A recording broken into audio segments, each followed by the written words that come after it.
بہت سارے قصے بیان کرتے ہیں۔ تو قرآن مجید میں یہ جو قصے بیان کیے گئے ہیں، ان کے بیان کرنے کی بنیادی مقصد کیا ہے؟ محض قصہ گوئی ہے، ٹھیک ہے، یا یہ کہ پیچھے مقصد کچھ اور ہے؟ جیسے کہ دنیا کے اندر کئی جگہوں پہ آپ کو قصہ گو ملیں گے جن کے مقصد سوائے قصہ گوئی کے، بیان بازی کے، اس کے سوا کچھ نہیں ہے۔ لیکن قرآن مجید میں جو رب تعالیٰ جل وعلا نے قصے بیان فرمائے ہیں، ان کا ایک مقصد ہے، اور مقصد کیا ہے؟ عبرت حاصل کرنا۔ قرآن مجید میں بیان کردہ جو قصے ہیں، ان کا مقصد عبرت حاصل کرنا ہے۔ اور کن کے لیے عبرت ہے؟ لِأُولِي الْأَلْبَابِ، جو عقل مند ہیں وہ کیا کریں کہ ان قصوں سے عبرت حاصل کریں۔ یہ قرآن مجید کے اندر جو ہے وہ قصے بیان کیے گئے، ان کا جو مقصد ہے۔ اور پھر ساتھ ہی اللہ تعالیٰ بیان فرماتے ہیں کہ ان میں جو تفصیل بیان کی جاتی ہے قصوں کے بیان کرنے میں، یہ اس کی بنیادی جو ہدایت جو ہے کس کے لیے ہے؟ میں کہ اہل ایمان کے لیے اس کی تفصیل میں ہدایت اور اللہ کی رحمت چھپی ہوتی ہے۔ جب اس میں غور کرتے ہیں تو اس کے بہت سارے معاملات کا حل، بہت ساری مشکلات کا سلجھاؤ، یہ ساری کیفیات میں جو وہ ان واقعات میں نصیب ہوتی ہیں۔ اس کے بعد سورہ رعد شروع ہوتی ہے، اور موسیٰ حاصلین اس کے آغاز میں اللہ تعالیٰ زمین اور آسمان پر اپنی جو قدرت کی نشانیاں ہیں رب تعالیٰ ان کو بیان فرماتا ہے، ٹھیک ہے نا۔ اب ان قدرت کی نشانیوں میں آپ غور کیجئے، اتنا بڑا آسمان اللہ نے بغیر پلڑ کے کھڑا کیا۔ آج اب کتنی کوئی بھی عمارت جو ہے، مثلا دادا صاحب کی دربار شریف کی عمارت ہے، ٹھیک ہے نا، تو ایک حد تک جو ہے اس کو آپ بغیر پلر کے کھڑا کر سکتے ہیں، اس سے آگے آپ کو پلر لانا ہی پڑے گا، ٹھیک ہے، بیم بنانا پڑے گا، پلر لانا پڑے گا۔ لیکن یہ جو آسمان بالا ہے، اللہ تعالیٰ فرماتے ہیں اللہ الذی رفع السماوات بغیر عمد، اللہ نے آسمان کو بلند کیا بغیر جو ہے وہ پلر کے، بغیر ستون کے۔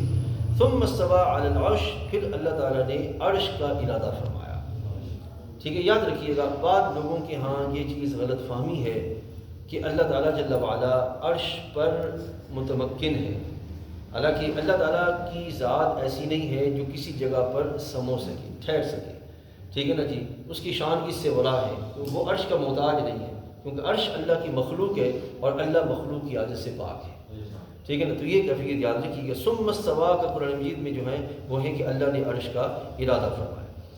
اچھا، زمین و آسمان میں جتنی بھی اللہ تعالیٰ کی قدرت کی نشانیاں ہیں نا معزز حاضرین، یہ ساری اس لیے ہیں کہ بندہ ان سے عبرت حاصل کرے اور اللہ کی عظمت کو پہچانے اور اس کی وحدانیت کو سمجھے اور اس کی ربوبیت کا تسلیم کرنے کا معاملہ اختیار کرے، یہ سارا کچھ اس لیے۔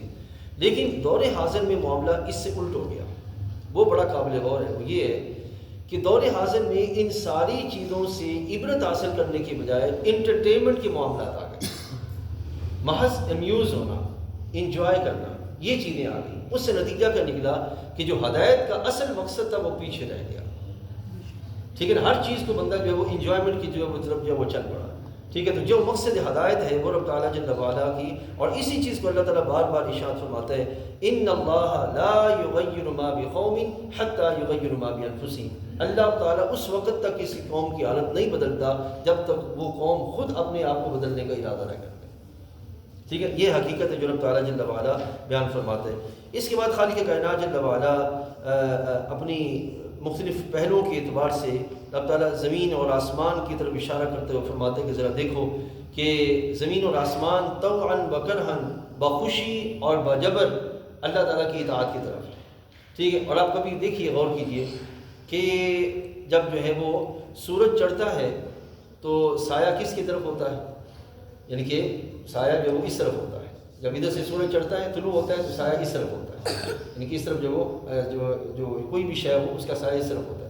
آہستہ آہستہ سایہ ختم ہوتا چلا جاتا ہے، پھر سایہ کی کیفیت جو ہے وہ اس طرف بڑھنا شروع ہو جاتی ہے۔ تو یہ جو سایہ کا جو ہے وہ مغرب کی طرف ہونا ہے، اصل میں یہ اللہ کی بارگاہ میں سجدہ ریزی کی علامت ہے۔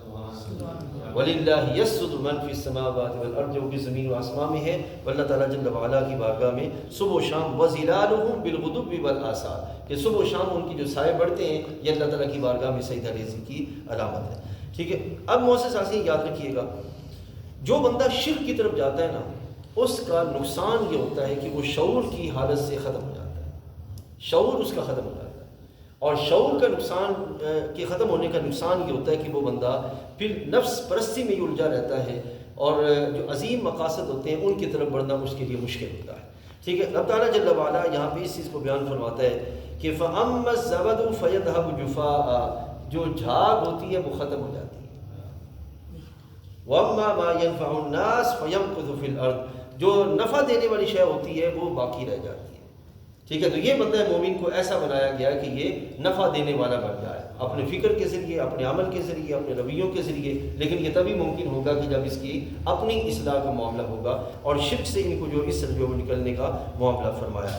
پھر خالق کائنات جل وعلا اسی رکوع میں آگے چلتے ہوئے فرماتے ہیں الذین آمنوا وتطمئن قلوبهم بذکر اللہ، کہ جو ایمان والے ہیں ان کے دلوں کا سکون کس میں ہے؟ اللہ کے ذکر میں۔ ٹھیک ہے، اب ذکر سے مراد کئی چیزیں ہیں، ایک ذکر اللہ